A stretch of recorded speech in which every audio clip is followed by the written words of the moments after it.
कोटा खबरी न्यूज, खबर सबसे पहले। नमस्कार, आप देख रहे हैं कोटा खबरी और मैं हूं ज्योति। तो चलिए शुरू करते हैं आज की खबर। ऊर्जा मंत्री हीरालाल नागर की समीक्षा बैठक। विकास कार्यों में लापरवाही बर्दाश्त नहीं, सांगोद में रिवर फ्रंट बनाने के निर्देश कोटा।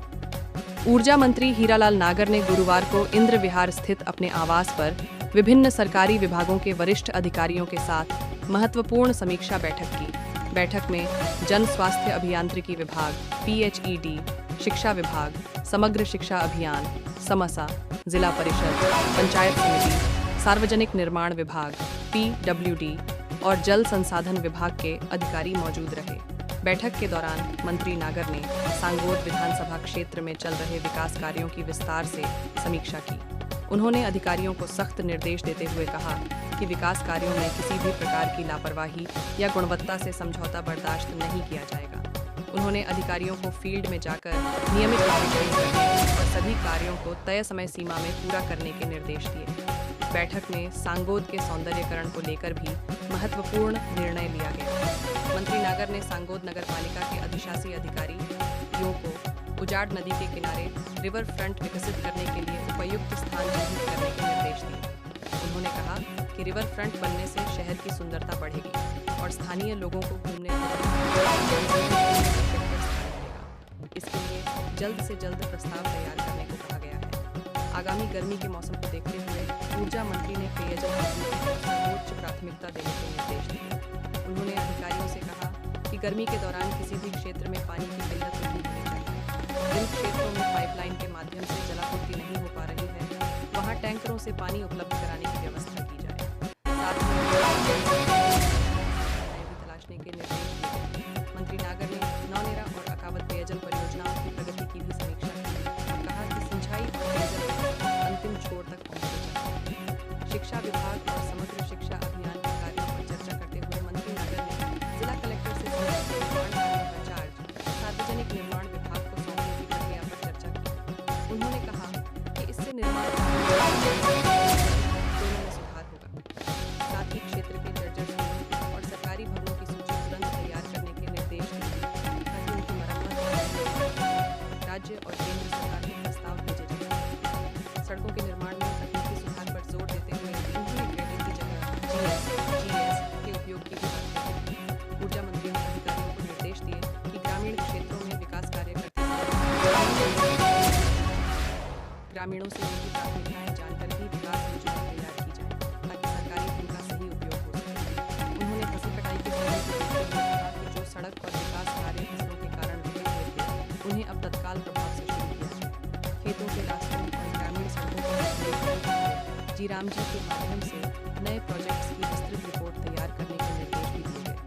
आगामी की आशंका को देखते हुए मंत्री नागर ने जन सुरक्षा के लिए भी अहम निर्देश दिए। उन्होंने चीफ फायर ऑफिसर राकेश व्यास को सांगोद, कनवास, पपावर, देवली, दीगोद और सिमलिया जैसे प्रमुख केंद्रों पर फायर ब्रिगेड, दमकल की तत्काल उपलब्धता सुनिश्चित करने को कहा। उन्होंने कहा कि ग्रामीण और कस्बाई क्षेत्रों में आग लगने की स्थिति में दूर से दमकल आने से ऐसे में इन क्षेत्रों में दमकल तैनात रहने से त्वरित राहत मिल सकेगी। बैठक के बाद मीडिया से बातचीत करते हुए ऊर्जा मंत्री हीरालाल नागर ने देश में चल रही गैस की किल्लत पर भी अपनी प्रतिक्रिया दी। उन्होंने कहा कि यह अंतर्राष्ट्रीय स्तर की समस्या है और इसके समाधान के लिए केंद्र सरकार लगातार प्रयास कर रही है। उन्होंने कांग्रेस पर आरोप लगाते हुए कहा कि विपक्ष केवल भ्रम फैलाने का काम कर रहा है। देश हर चुनौती का सामना करने में सक्षम है। मंत्री नागर ने कहा कि गैस की वैकल्पिक व्यवस्था कर ली गई है और कहीं भी बड़ी कमी नहीं है। विशेष रूप से कोटा के हॉस्टलों में गैस सप्लाई बाधित न हो, इसके भी निर्देश दिए गए हैं ताकि छात्रों को किसी प्रकार की परेशानी का सामना न करना पड़े। देखिए, जो मैं निर्माण कार्यों की जो विकास कार्य है उनको लेकर के और सभी हमारे चाहे वो PWD हो, सिंचाई विभाग हो, शिक्षा विभाग है, सभी विभागों के माध्यम से PHED है, इन सब की बैठक ली है और आने वाली हमारी गर्मी में कैसे पेयजल की किल्लत ना हो उसके लिए निर्देश दिए हैं और जहाँ जहाँ कहीं अगर ऐसा कोई इशू है तो वहाँ पर टैंकर से वाटर सप्लाई सुनिश्चित की जाए। गर्मी को देखते हुए कहाँ ट्यूबवेल हैंडपंपों की आवश्यकता है वो सुनिश्चितता की जाए, ताकि किसी तरह की आने वाली गर्मी में हमारे आमजन को परेशानी ना हो। इसके लिए मीटिंग की है। बिजली की व्यवस्थाएं ठीक रहे ताकि आने वाली गर्मी में सुधार हो, और उसके साथ साथ कोई बिजली की कोई समस्या है तो उसका समाधान भी इससे आने वाले गर्मी से पहले कर लिया जाए। और इसी तरह से जो हमारा कई जगह विकास कार्य होने हैं और वो कहीं रुके हुए थे, अप्रोच नहीं थी, खेतों में रास्ते नहीं थे, जिसकी वजह से विकास कार्यों पर अभी तक किसानों की फसलें अब कटने में आ गई और लगभग तैयारी है, तो उनके काम जल्दी शुरू किए जाएं ताकि उन रास्तों पर हमारा जो आने जाने आवागमन जो बाधित रहता है, कई रास्ते कई रोड जो हमारे स्वीकृत हैं और जहां पर किसानों ने फसलें बो रखी थी तो उन पर भी काम शुरू होना है। उसके लिए भी मॉनिटरिंग करके और वहाँ शीघ्र काम शुरू हो ताकि आने वाले समय में बरसात के पहले इन सब कामों को अंजाम दिया जा सके। इसके लिए आज की मीटिंग की है और सभी विभागों को निर्देश दिए हैं।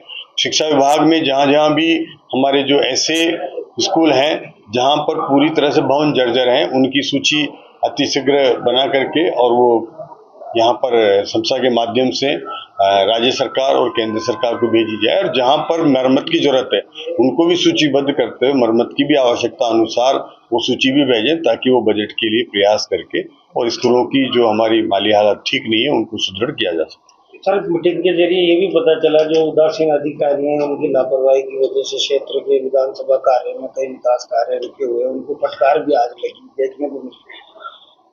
देखिए जी, कई तरह के अधिकारी होते हैं, अब यही इन्हीं से काम कराना होता है, लेकिन काम अगर हम उनको भी प्रयास करके ठीक से काम करने के लिए अगर निर्देशित करें तो निश्चित रूप से वो भी काम करने लगते हैं। इसलिए हम आवश्यकता पड़ने पर उन्हें निर्देश भी देते हैं। अगर कहीं फिर भी कोई लापरवाही लगती है तो उसके लिए निश्चित रूप से उनको सुनना भी पड़ता है, लेकिन ये प्रयास है कि हम बेहतर तरीके से काम करें, क्वालिटी के साथ काम हो, गुणवत्ता के साथ समझौता ना हो और काम समय पर पूरा भी हो जाए। इसकी चिंता करने का काम हर अधिकारी को अपनी जिम्मेदारी समझते हुए कम से कम वो समझे कि ये मुझे करना है और ये मेरे प्रयासों से ही होगा। अगर उसने इस तरह की ओनरशिप के साथ अगर काम करना शुरू कर दिया तो निश्चित रूप से काम बेहतर भी होते हैं, उनकी मॉनिटरिंग भी होती है और उनको समयबद्ध तरीके से उनकी क्वालिटी भी सही होती है। तो ये लोगों में, अधिकारियों में ये भाव जागृत होना चाहिए। वो अगर हो जाता है तो कई तरह के कठिन काम भी,